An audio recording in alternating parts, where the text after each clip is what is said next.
Top sources in the finance ministry have told ET now that the current account deficit could actually be contained at under 3.5% of the GDP. Remember, the finance minister just recently set a target of 3.7% of the GDP. That's about $70 billion. Mrinalini Krishna is standing by with exclusive details. Mrinalini, what's the math behind this new calculation? Because the market isn't buying the 3.7% figure in the first place.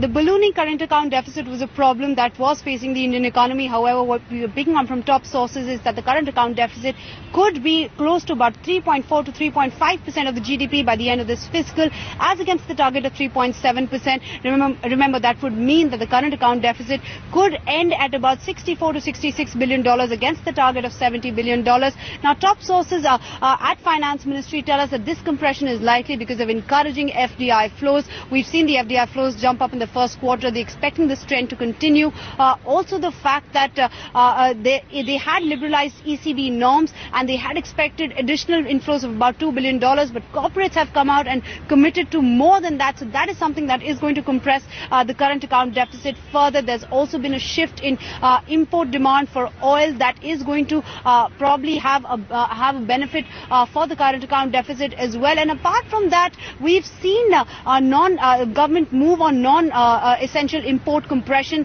that they will be looking to do. We were given a figure of $2 billion, but we are being given to understand that could also go up further. Apart from that, there's also been a recent pickup in exports that could help bridge the current account deficit further. So all of these factors is what is making finance ministry sources confident that the current account deficit will come down. But remember, it's not just the finance ministry that is rooting for the CAD to come down. Some international brokerages like Barclays have also cut down the CAD target from about $80 billion to about $68 billion for this fiscal. So clearly, this is good news for the Indian economy.